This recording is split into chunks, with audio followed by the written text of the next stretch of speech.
Ok, donc bonjour à tous et bienvenue dans cette nouvelle vidéo. Aujourd'hui je vais vous parler un peu des changements d'émotion chez le chien, de comment gérer l'émotionnel de son chien pour favoriser l'apprentissage.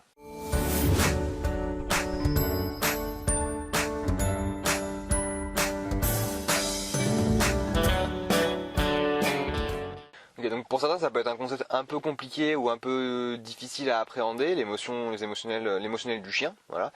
Ce qu'il faut savoir, c'est que voilà, aujourd'hui c'est admis, c'est prouvé, donc faut s'y faire. Les chiens ont des émotions similaires aux nôtres dans beaucoup de cas. Donc pour faire un petit topo rapide là-dessus, quand on parle d'émotions, beaucoup de personnes, pour eux, c'est un peu complètement perché de dire ça, que les chiens ont des émotions. Et pourtant, c'est les mêmes personnes qui sont d'accord pour dire que ben les chiens peuvent être heureux, ils peuvent avoir peur, les choses comme ça. Bah, la joie, la peur, c'est des émotions. Ils ont peut-être pas forcément un panel d'émotions aussi développé que le nôtre, mais ils peuvent en avoir. Enfin, il y en a quand même énormément qui sont similaires. Aujourd'hui, je me concentrerai peut-être plutôt sur la peur et la joie. Moi, je classifie souvent ça comme émotions positives ou émotions négatives. Les émotions positives par rapport à nous, ce serait la joie, ce serait l'amour, ce serait enfin toutes ces choses-là. Et les émotions négatives, bah, ce serait la peur, ce serait le dégoût, ce serait voilà, ces choses-là. Donc ça, c'est pour l'amour, c'est compliqué par rapport aux chiens. C'est pas les chiens ressentent pas vraiment d'amour, c'est plus de l'intérêt. Mais voilà. Ce qu'il faut savoir, c'est que les chiens sont des êtres qui sont essentiellement émotionnels par rapport à nous, qui sommes des êtres, on est plus dans le mental, plus dans la réflexion, dans la logique. Et le culture, en fait, la culture fait qu'on met souvent nos émotions de côté et qu'on les laisse pas s'exprimer. À l'inverse, les chiens utilisent beaucoup leurs émotions et agissent beaucoup en fonction de leurs émotions. Voilà, donc on va voir un petit peu d'abord les émotions négatives. Donc la plus fréquente, c'est la peur. Donc on connaît tous la peur, on a tous eu peur à un moment de notre vie, ça sert à rien de faire un peu les bonhommes en disant moi j'ai peur de rien, patati patata. Je prends mon exemple personnel, j'ai pas de phobie, mais il y a des choses face auxquelles je suis pas à l'aise. Sans dire que j'ai une phobie des chevaux, par exemple, je suis pas à l'aise avec les chevaux, j'ai quand même une petite peur par rapport aux chevaux. Simplement parce que voilà, je saurais pas expliquer réellement pourquoi j'ai cette appréhension-là, pourquoi j'ai cette petite peur. Parce que peut-être j'ai jamais eu une mauvaise expérience avec des chevaux, mais ça peut être parce que voilà, la bestiole est quand même assez imposante. Il y en a certaines qui peuvent peser assez lourd et voilà, si on se prend un coup de sabot, ça fait pas du bien. Enfin, je pense. Et voilà, donc j'ai cette appréhension, et ce qui fait que bah, face à un cheval, j'aurai pas des réactions qui sont naturelles. De la même façon qu'un chien, face à quelque chose qui lui fait peur, aura pas des réactions naturelles. Et face à une peur, les réactions, ce seront des réactions entre guillemets, de survie. On passe dans les réflexes de défense, et bah, face à une peur, on va avoir plusieurs façons de réagir. Généralement, les plus communes, ce seront la fuite et l'agression. Donc, quand je dis agression, c'est pas agression pour tuer, pour blesser, c'est agression pour faire fuir, en fait, intimider, faire peur à l'autre. Voilà, donc quand on a un chien qui a un mauvais émotionnel face à une situation, mettons le chien qui a peur, je sais pas, des enfants, voilà, peur qui peut être totalement justifiée dans certains cas. Mettons, voilà, le chien était dans le jardin quand vous étiez au boulot, il y a des gamins qui sont passés dans la rue, et ils n'ont rien trouvé de mieux à faire que de caillasser le chien. Voilà, ils ont passé 15-20 minutes à lui balancer des cailloux dans la tronche. Bah, le chien, il associe ça à quelque chose de négatif pour lui. Il a eu peur, il a peut-être eu mal, et du coup, la prochaine fois qu'il verra des enfants, dans sa tête, il se dira, ah, mince, attends, la dernière fois que j'ai vu des enfants, qu'est-ce qui s'est passé? Ah, je me suis pris des gadins dans la tronche. Les enfants, c'est quelque chose qui me fait peur quand même. En gros, voilà, le premier truc qu'il va essayer de faire, ça va être de se soustraire à ça, essayer de se mettre en retrait, de fuir. Mais arrivé à un moment, si ça fait pas fuir les enfants, si par exemple il est attaché, le jardin n'est pas très grand, il a juste la petite cour devant le portail où il peut pas se barrer, et ben il va passer à l'agression. Si en se mettant à aboyer, à gueuler, à essayer de mordre à travers le portail, les gamins prennent peur et s'en vont, le chien il enregistre ça, il se dit ok, quand il y a des enfants, fuir ça marche pas, donc je les fais fuir et c'est ça qui marche.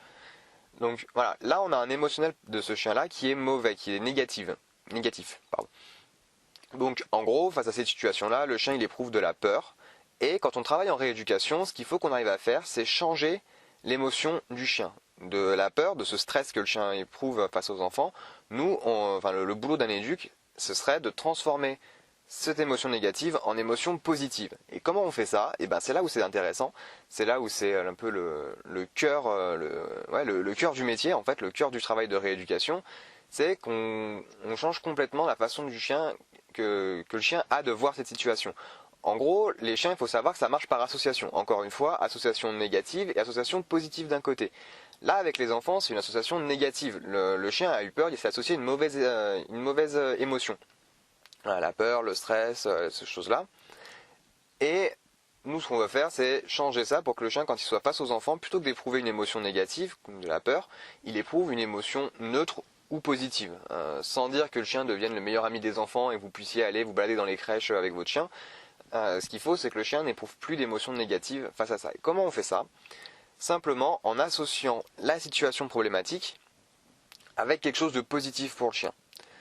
En gros, voilà, pour beaucoup travailler avec de la nourriture, c'est rigolo quand c'est des chiots, mais dès qu'on passe sur des chiens adultes ou des chiens agressifs, il faut surtout pas utiliser de la nourriture, ça sert à rien. La récompense, c'est voilà, c'est mignon 5 minutes pour les chiots. Ça, c'est des conneries. Clairement, c'est des conneries. Les personnes qui vous disent ça connaissent, je suis désolé de le dire, c'est pas méchant, mais c'est des personnes qui vous diront ça, que quand on a un chien qui est agressif, si ça sert à rien d'utiliser la récompense, ça sert à rien d'utiliser les méthodes entre guillemets positives comme on voit aujourd'hui, ça c'est des conneries. Vous oubliez ça tout de suite, vous demandez au mec d'aller se former et de revenir vous parler plus tard. Mais en gros, voilà comment ça marche. Vous roulez sur la route, vous avez un radar. Vous prenez un flash. Association négative parce que vous savez que vous allez perdre un point ou plus, selon la vitesse à laquelle vous roulez, et vous allez vous prendre une grosse prune.